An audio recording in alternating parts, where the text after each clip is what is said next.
Bener nggak sih Dok kalau jus hijau itu kalau diminum setiap hari bisa bikin organnya lebih maksimal dalam detox tanpa efek samping. Ah ini dia ngomongin efek samping nih. Bener nggak nih Dok?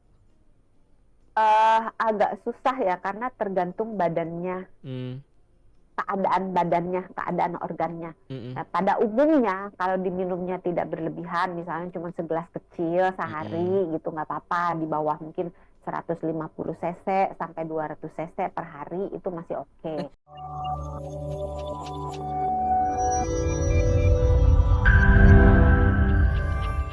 Bener nggak sih Dok kalau semakin hijau dan pahit jusnya maka semakin ampuh untuk membantu organ-organ melakukan detox tubuh? Enggak. Enggak. Kenapa nih Dok? Iya. Jadi pada prinsipnya kita mengikuti anjuran sehat aja yang umumnya bahwa eh, kalau bisa sehari itu 5 warna. Jadi Sehari. jangan pahitnya tapi lebih ke warnanya. Jadi misalnya jusnya jangan cuman hijau doang yang dimasukin gitu. Bisa aja mungkin ditambahin lemon gitu ya Kayak tadi atau jahe jeruk ya. ya, jahe atau mungkin sesuatu buah. Kadang-kadang kan kalau misalnya pakai sayur aja, nggak pakai sayur yang pahit aja udah rasanya pahit gitu kan. Iya.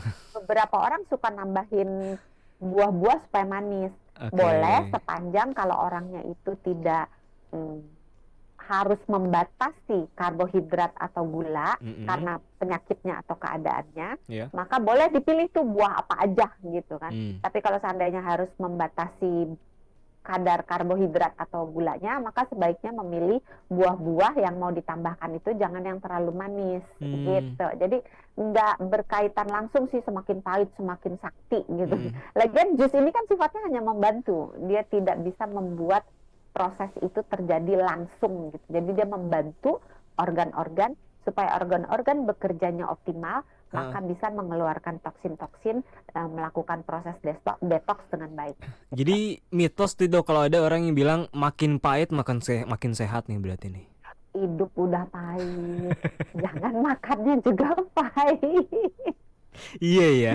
Bener juga ya. Udah itu udah pahit yang ditambah pahit juga lah ya. Kurang pahit hidupnya. Jadi soal rasa sebenarnya nggak ngasih pengaruh apapun ya. Enggak. Yang ngasih pengaruh itu justru ini fun fact juga nih soal 5 warna ya Dok ya. Setiap hari itu harus Ya, ada makan makanan yang pokoknya warnanya ada 5. Bebas tuh ya apa aja ya. makanan sehat ya, jangan ntar bilang coklat warna-warni gitu, permen warna-warni. Soalnya saya berapa kali kena jackpot itu kalau ngomong sama Gen Z gitu, itu harus benar-benar uh, jelas gitu. Buah dan sayur yang dimakan setiap hari itu sebaiknya 5 warna, 5 bukan warna. berarti makanan. Karena kalau kita cuma bilang makanan nih, Gen Z Heeh. itu biasa berkelit.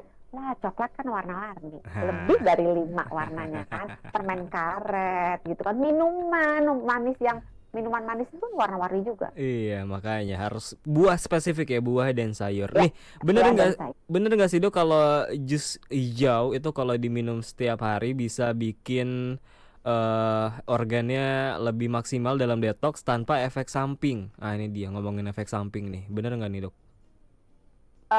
Agak susah ya karena tergantung Hmm, keadaan organnya. mm-mm, Nah, pada umumnya kalau diminumnya tidak berlebihan, misalnya cuma segelas kecil mm-mm. sehari gitu nggak apa-apa, di bawah mungkin 150 cc sampai 200 cc per hari itu masih oke.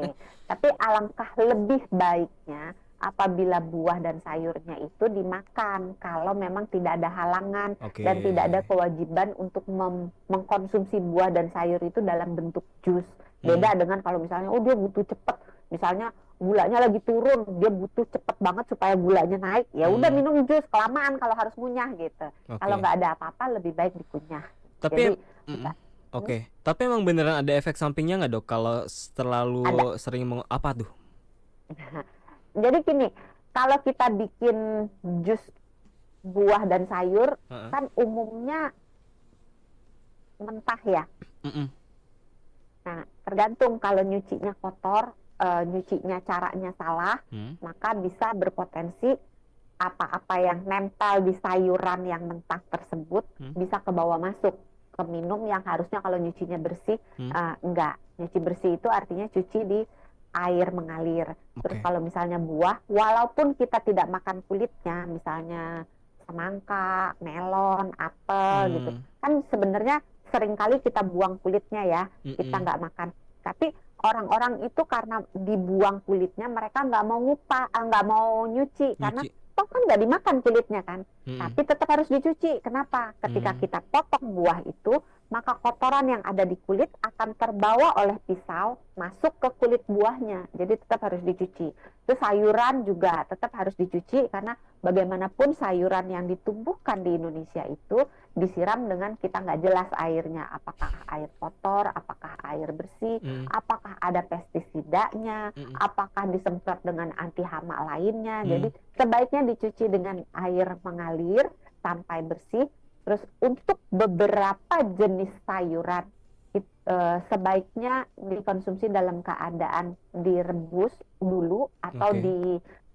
apa namanya diseduh kayak direbus sebentar gitu lah Hmm. supaya penyerapannya menjadi lebih baik. Contohnya apa? Contohnya. Contohnya bayam, Oke. contohnya wortel. Itu sayuran-sayuran yang sebaiknya direbus dulu Hmm. selain untuk mempermudah penyerapannya, tomat juga ya, Hmm. selain untuk mempermudah penyerapannya, juga untuk membuat si oksalat yang ada di dalamnya bisa menjadi berkurang kadarnya. Karena oksalat itu tidak baik kalau dikonsumsi secara berlebihan. Oke. Oksalat itu tinggi di sayur-sayuran yang mentah, di bayam gitu. Tapi kalau direbus, kadarnya turun. Nah, Hmm. oksalat inilah kalau dikonsumsi berlebih-lebihan, itu bisa bikin batu ginjal. Ah, bahaya Apalagi juga kalau ya. orangnya punya potensi untuk punya batu ginjal. Oke. Terus yang lainnya lagi efek apa yang bisa terjadi kalau kita konsumsi jus Jus. adalah asam uratnya naik. Loh, kok bisa?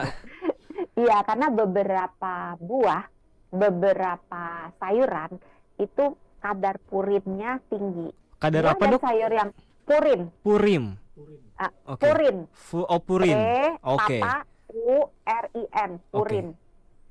Nah, It- kalau kadar purinnya tinggi, purin itu ujung-ujungnya akan jadi asam urat. Kalau purinnya tinggi, maka asam uratnya bisa naik. Contohnya apa? Apa tuh? Bayam, brokoli, kembang kol, jamur.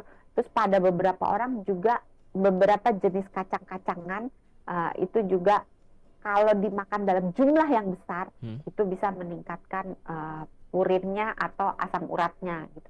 Terus jangan lupa kalau orang bikin jus sering kalinya pakai yang manis-manis ya, gula, madu, kental manis, susu, ya kan? Nah, hati-hati karena berbagai yang manis-manis itu bisa meningkatkan berat badan, juga bisa meningkatkan gula dalam darah, juga bisa meningkatkan asam urat, juga bisa membuat perlemakan hati kalau dimakannya dalam jumlah yang banyak dan sering.